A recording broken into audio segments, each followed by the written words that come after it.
I saw a dark wave, come over our nation, and it's not just the election, of course, but this program is going to be all in the name rigged. Because when we formed rigged, it was because of the financial system. But rigged is now becoming common in America. It's all rigged. In a rigged system, they're rigged in our culture. They're rigged in the system. Today we're going to discuss some behavior with Russia, and this is a big one because they're not telling you in Western media. But Americans better wake up, and they need to understand that the Russians are genuinely furious right now.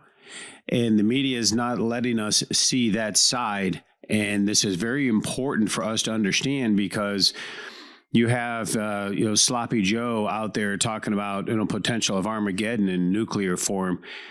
And, the United States is really doing a job of either trying to wipe out Russia or really destroy the Western world to some extent because of the incompetence. But this is important. And what you're not hearing is what's going on around the world and what they are saying.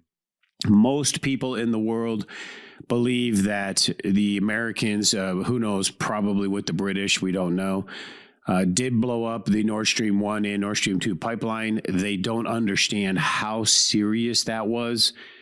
And even a Columbia professor, which was a surprise to me, was on live stream with MSNBC. And he even said that it was pretty obvious the United States blew up the pipeline. And that's a break from narrative, which I appreciate the honesty. Because you got to remember that there was a time when the United States would talk with Russia. At least, they would show and act like they had respect for one another. Just remember the exchange that they had back in the day with President Medved and then Barack Obama right before his reelection when he was caught on hot mic saying that they could discuss these nuclear options once he was reelected. And there were at least a conversation going on. That was when Mr. Medved was singing a very, very different tune of things in the world. Now, this was a former president of Russia. He's a strong ally of President Putin. Many people think that if you just get rid of Putin, everything will be better. But what they don't know is the men behind Putin, who would probably succeed him, are probably even more aggressive than Putin himself. Putin is actually more of a moderate compared to the other Russians. But Medved made a statement publicly the other day, and listen to this. It is useless and unnecessary to appeal to the prudence of our enemies in the West. The enemies must be forced to ask for mercy in the lost economic battle and end it with their complete and unconditional surrender. And folks, this is going to be important to all of us because for whatever reason we decided to do it now, I think personally it was always going to be the plan. I think if you listen back to 2016 and the rhetoric that if Clinton would have gotten in, this is exactly what they would have done. They would have done the exact same thing right now that they're doing. I think President Trump got in the way. Remember, he was the only president that had not gone to war. He was actually bringing peace to the world. And you do have to know that Ukraine is a bowling alley to Russia. So Europe can go right through Ukraine with tanks, trucks, and equipment and take over Russia. So Ukraine's always been a very important line in the sand for Russia. A big chunk of Ukraine are Russian passport citizens.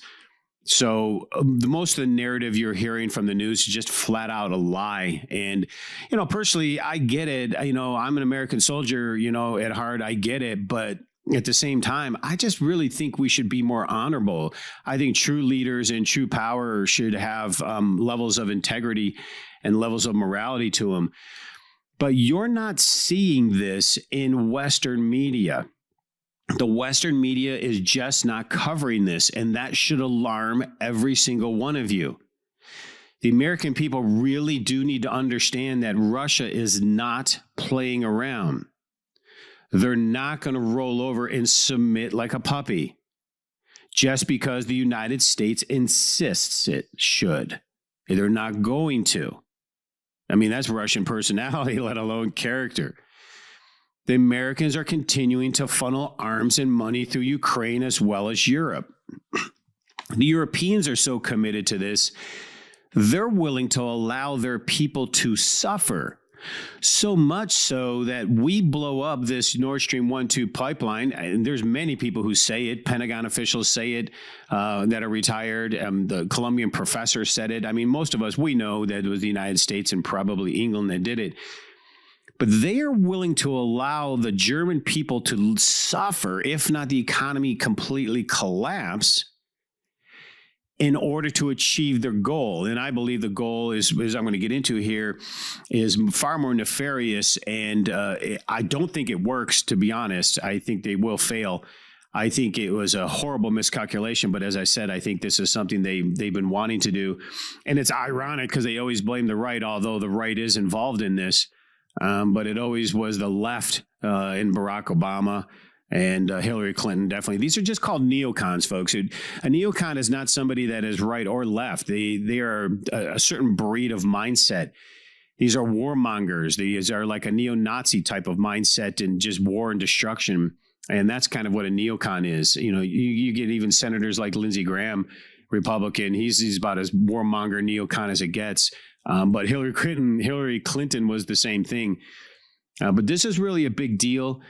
The United States is continuing to do it, and you just have to put yourself into the shoes of the Russian leaders that are around Putin. Remember, Putin actually is more of a moderate if you really look at the people around him. And they look at what they have seen over just the last 8 years since the democratically elected president of Ukraine was ousted by the Western-backed coup. It was no doubt, it was American CIA, it was MI5 in England. We sit there and complain, or we try to act like we're righteous, and yet we are the ones destabilizing the world. We are the ones that overthrew Ukraine. Here we profess a deep commitment to democracy in America and Europe, but yet they ignore the voters of Ukraine, and they helped orchestrate the unlawful removal of President Viktor Yanukovych. Remember that? That was back in February of 2014. That's also when they installed the neo-Nazis. That's when they started bringing in the neo-Nazis. I don't get, which I just think is true ignorance, why we don't understand that those, not me, I'm not for sure, but those that are supporting Ukraine, they're supporting neo-Nazis. These are nasty, ruthless humans, if you even want to call them a human.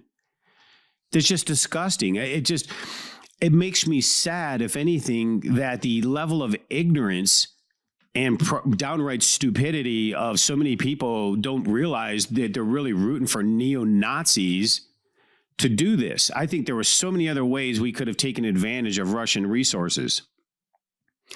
But remember, in the aftermath of that coup in 2014, the newly installed Ukrainian government, they kind of went about on a war against Russia, speaking Ukrainians. And that's the deal. These were Russian-speaking Ukrainians. There's a third of Ukraine that are passport-carrying Russians.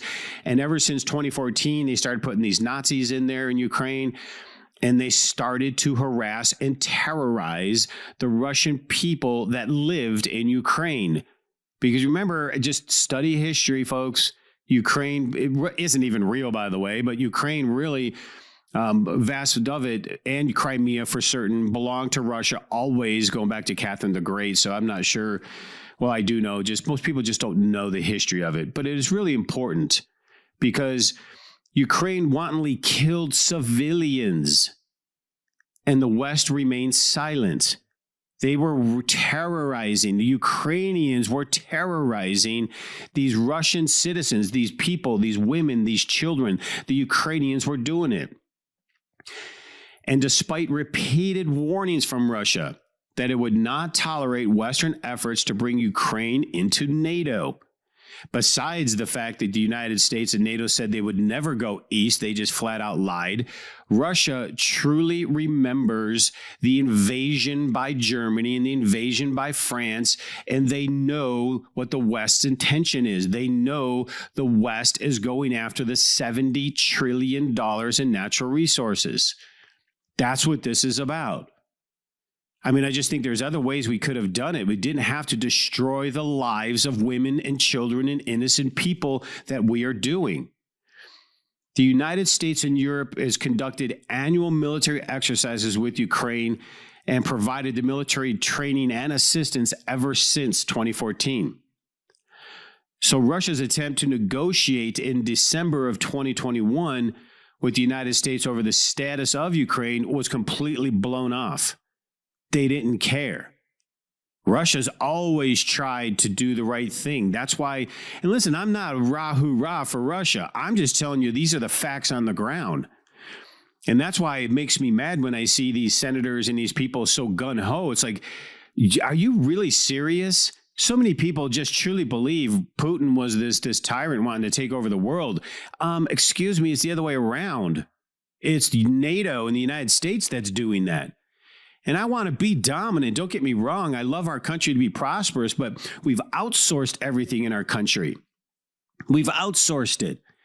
We're doing exactly what the Romans did. Only President Trump saw clearly how amazing it would be to make America great by bringing back manufacturing. I mean, employment in black and brown communities exploded.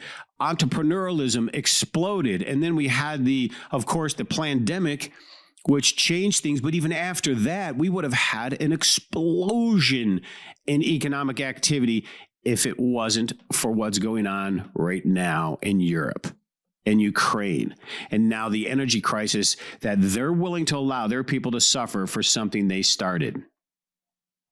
So despite the warnings, we just continue forward.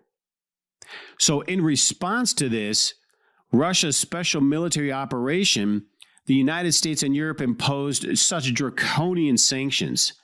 They stole hundreds of billions of dollars and embarked on a full-scale attempt to punish not just the political leaders of Russia, but they went after Russian citizens and denouncing Russian rich cultural heritage.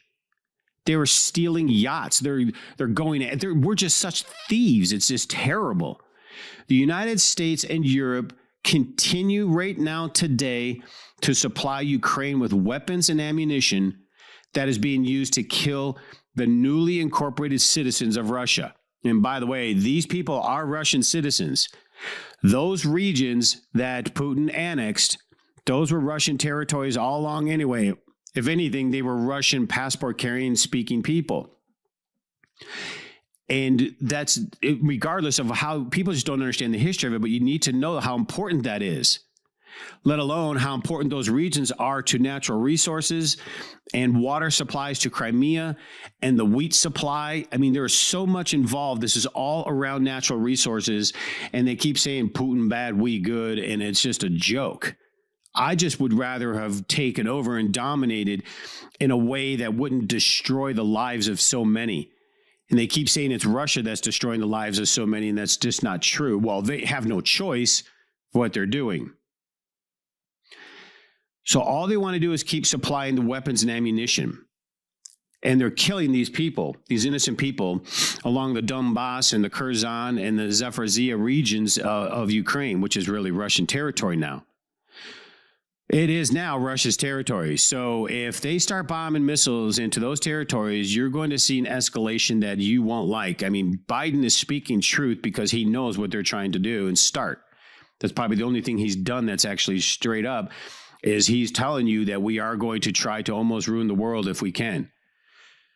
Russia's efforts to negotiate with Ukraine was shut down completely by the United Kingdom's Prime Minister Boris Johnson when they tried to do treaties in April, tried to have peace. And it was legitimate, but they just shut it down. The United Kingdom, Poland, and Ukraine all announced that they had a trilateral pact to promote Ukraine's defense and independence in February of 2022. The Commission on Security and Cooperation in Europe and leading U.S. officials are calling for decolonizing Russia. See what, and Russia knows this. They're not naive to what's coming. And they're furious right now at the West. And I don't think Americans truly understand how serious this is. They're saying that we need to decolonize Russia. They want to break Russia up into geographic regions. Russia's Nord Stream gas pipelines were sabotaged by the United States. Everybody knows that. And when they decolonize Russia and break it up into regions, what do you think they're doing? They're planning to send corporate minions of the West in there to dominate and control all the natural resources. So they can have all the gas, the rare earth minerals, the silver. And by the way, Russia was the main supplier of silver for the LBMA. Now they are no longer supplying it. So now the LBMA has to compete with the United States COMEX for the Mexican silver. You're going to see an explosion in silver prices. And I don't think the Russian silver is ever coming back to the West. I think it's going to go to India and China. I think we truly, truly cut off the hands that feed you. And you're going to see it because the American exchange COMEX, and this is for people that are seriously into the silver, which you should be, we in the United States in the COMEX didn't even have the supply to fulfill the physical demand. So we were sending the physical demand when these future contracts end over to London. They're called EFPs, exchange for physical.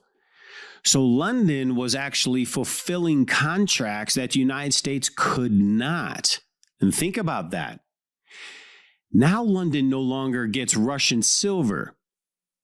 So where is American going to send for the physical? And I'm telling you right now, as an insider, someone who's inside the refining chain, the deepest part of the supply chain of precious metal and gold and silver, I'm telling you right now, physical silver is getting difficult to get in large quantity. You just have to go to the big traders like A-Mark that are trading silver, and they'll tell you what's going on. But there is something far more ominous here. Ukraine and Poland are literally rattling nuclear sabers. They're the ones talking about it. Let us start with the Ukrainian President Zelensky, who I think is just nothing but a true puppet. That guy was a fruitcake. If you just look at his past, he has no idea what he's doing. He's being told everything by the West of what to do and what to say. He called for international community to take preventive action to deter the potential use of nuclear weapons by Russia. Think about that. He's talking about. Now, in the address to the Lowy Institute, which was a nonpartisan international policy think tank in Australia, Zelensky went on to say that he underscored the importance of preventive strikes and preventive action so that Russia can get a better picture of the potential consequence if they move to use nuclear weapons. If you haven't noticed in the headlines, which I'm surprised they even said it, Russia's already deployed their nuclear drone, their submarines that have nuclear droned, not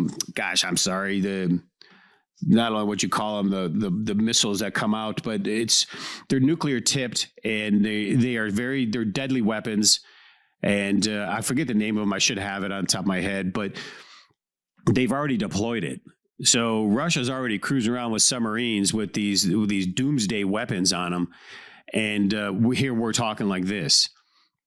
Vladimir Putin's press secretary, Dmitry Peskov, reacted firmly when Zelensky started talking about this. Basically, Zelensky is saying we need to strike first. And believe me, that's not going to... We are fools right now, folks, of what we're trying to do here. This is not something to mess around with. If any of you remember the Cuban Missile Crisis, you'll understand. Putin's press secretary went on to say, clearly reflecting Putin's position about Zelensky's foolish remarks.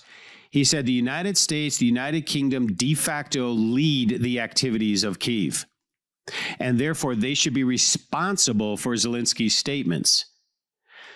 Poland made matters worse by claiming this week that it asked the United States to base nuclear weapons in Poland.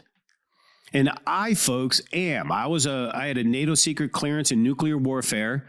I worked on short-range tactical nuclear missiles. And I know what missile systems they would be putting in Poland because Poland's right next to Russia.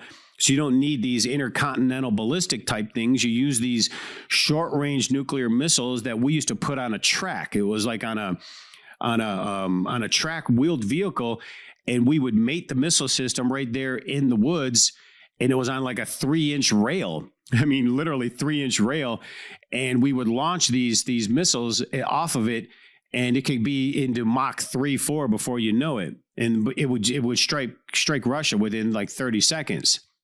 I remember back in the day when we were firing missiles in Crete, Greece, as a wave, Europeans would come together, or mainly Germans, but we would test fire these short-range tactical nukes, but we would be dropping them right in front of Libya's coastline. And I thought that was a kick in the pants because that was after, of course, we bombed Libya. And so they never knew that what missiles we were launching. We were just testing missiles, but they never knew that what we were launching, if it was real or not. Talk about power. Talk about checkmate, man. Ronald Reagan was the bomb. I tell you, he really was an amazing, amazing president. But so these tactical nukes are real. And then you got Poland saying that they want the nuclear missiles right there in their country. Bloomberg News even reported the problem, first of all, is that we don't have nuclear weapons. Now, this is the Poland people talking. In an interview with a Gazette Polska newspaper, they published Wednesday, there is always a potential opportunity to participate in nuclear sharing because Poland didn't have any. And in April, Kaczynski went on to say Poland's de facto leader as the head of the ruling Law and Justice Party, he told the German Welt am Sonntag newspaper that his country was open to hosting U.S. nuclear weapons. And they would be these nuclear weapons on track vehicles. And the problem with those weapons is, well, I know what we used to do is when the weapons were fired, we just basically became infantrymen because our mission was done. We had our stash of weapons, all over Germany.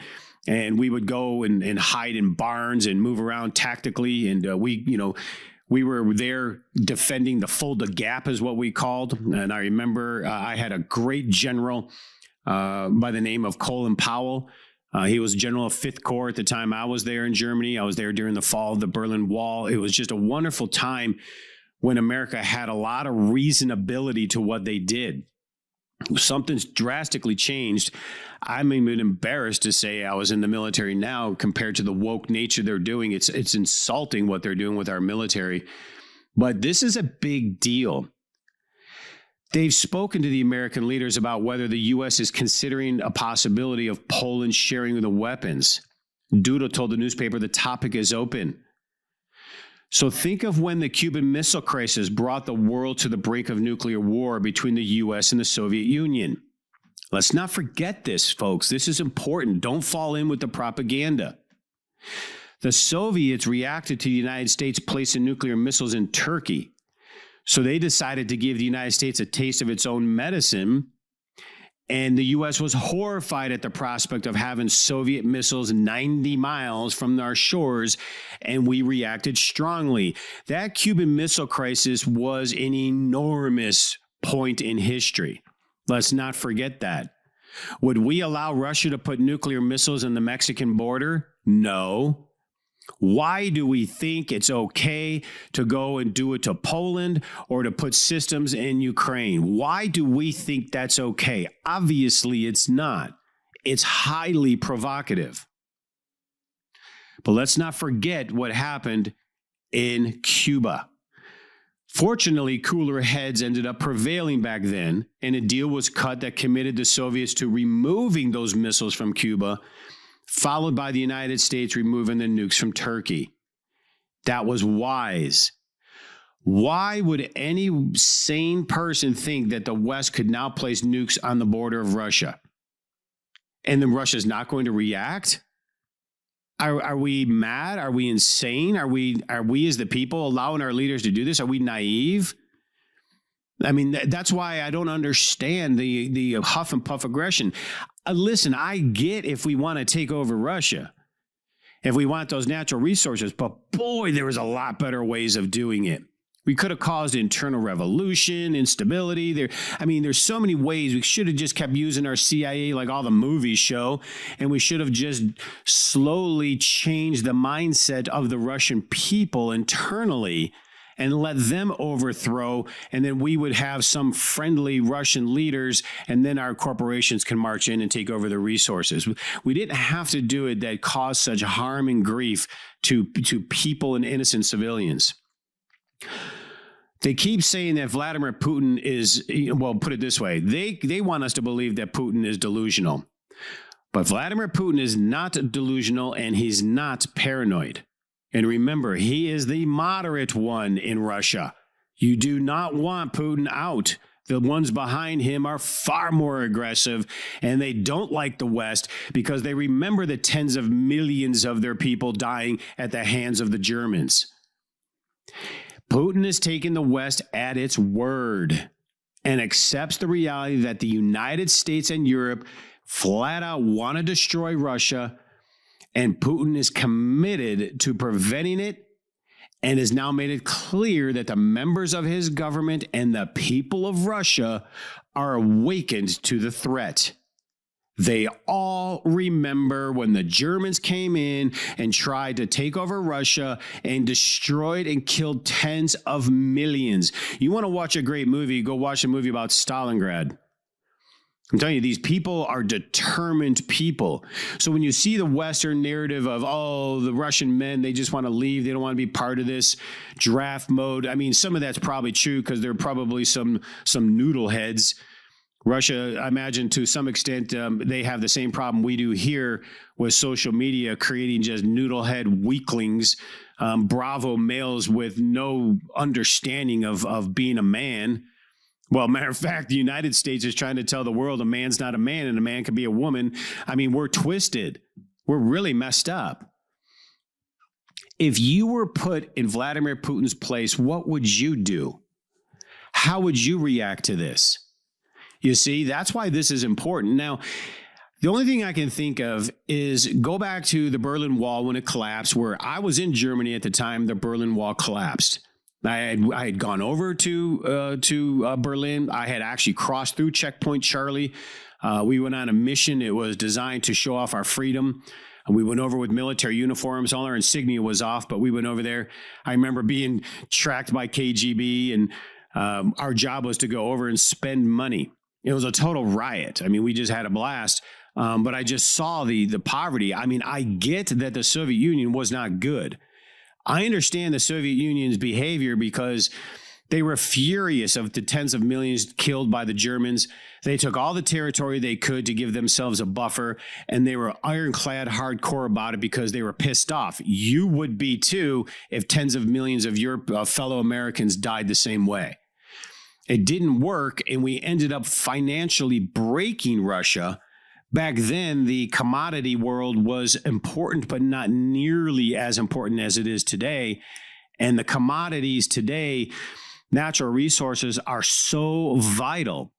So back in 1989, when we, forced the Russians to basically, we kind of bankrupted them to some extent, and Gorbachev had to give in, and the Berlin Wall collapsed, and the people were free. I remember monitoring, because we were in the woods. We were in the woods for weeks on end, monitoring the people flowing over the border when the Berlin Wall fell. And I just remember seeing the images of people with their little vagabond cars and all their belongings, and how shocked they were to see food in the stores. And, so obviously the Soviet Union era wasn't good, but Putin had rebuilt it. Russia came back. And now more than ever, these natural resources are absolutely essential to the future. And that's why most of this is going on. So don't underestimate, the real reason behind it. This is about the natural resources. Almost all wars were about natural resources. And right now, in the era we're in with computers and technology, These natural resources and everything that Russia holds is so important. Now, instead of infiltrating, and I think we've tried for decades to do so, we just didn't do it, from inside Russia to destabilize it, now we've decided enough's enough. We need to just overtly attack them from the outside. And that's what's happening right now. I think we're forced to do it because the banking system is done. The Western world is financially pretty much bankrupt. We have very little in the way of natural resource wealth. The United States does, but we've kind of destroyed a lot of it.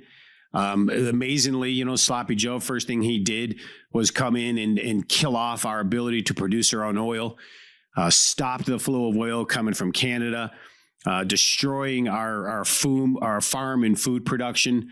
It's just astounding what we're doing to ourselves. And I truly believe it's a twofold where, one, they want to take over Russia for the natural resource and then dominate the world. And two, submit the people of the West to a one world order government and the Great Reset so we become slaves. That's why Klaus Schwab of the World Economic Forum, that absolute Nazi, is trying to tell you that the goal of the World Economic Forum in the West is you will have nothing and be happy. That's just not freedom. And we need to realize that the enemy is in the house. It's like in church, people don't believe it, but the demons, man, there's demons in the church. That's for sure. I've seen it plenty of times. So this is very real to our standard of living. And I really believe that the malfeasance of the bankers has finally hit its mark. I think the 50-year cycle of this currency of the U.S. dollar, the Federal Reserve note, it's not even a real U.S. dollar. A real U.S. dollar is actually silver, but the Federal Reserve note is done. And we are really insolvent as a West. We have created more debt than any country in the history of the world. And they're forced to do this because if we can go to a full-blown war, then they can blame the collapse of the system on Russia. But Russia's a lot cooler head than the Americans in the NATO. And I don't think Russia will be the one overreacting. I think in the end, it's going to be us. We're going to show our cards. I think that's what Nord Stream 1 and Nord Stream 2 was all about.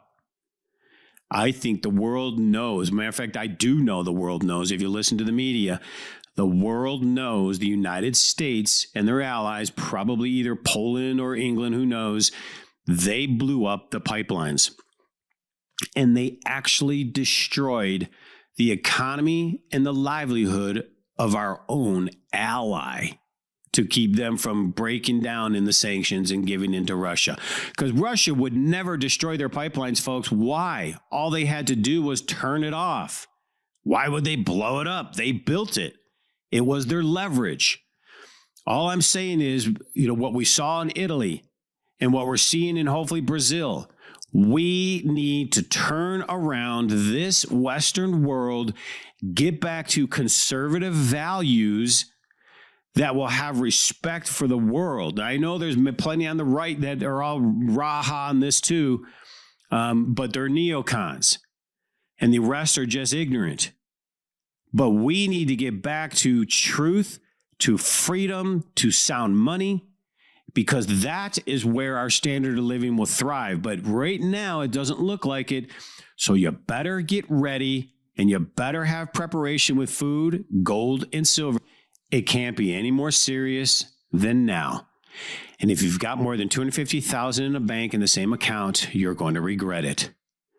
So until next week, God bless each and every one of you. Take what I'm saying. It is real. It is serious. They're not telling you the truth. And it's best to at least know the truth so we can properly prepare ourselves for the potential of what is coming. So until next week, God bless you.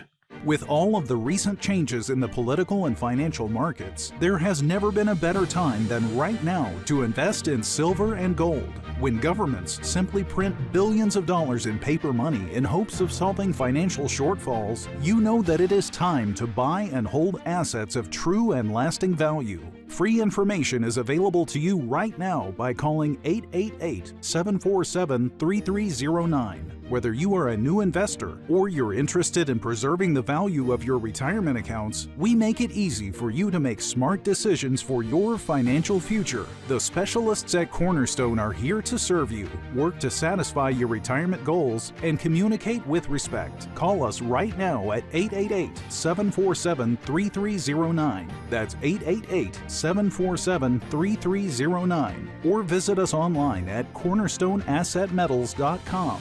That's cornerstoneassetmetals.com.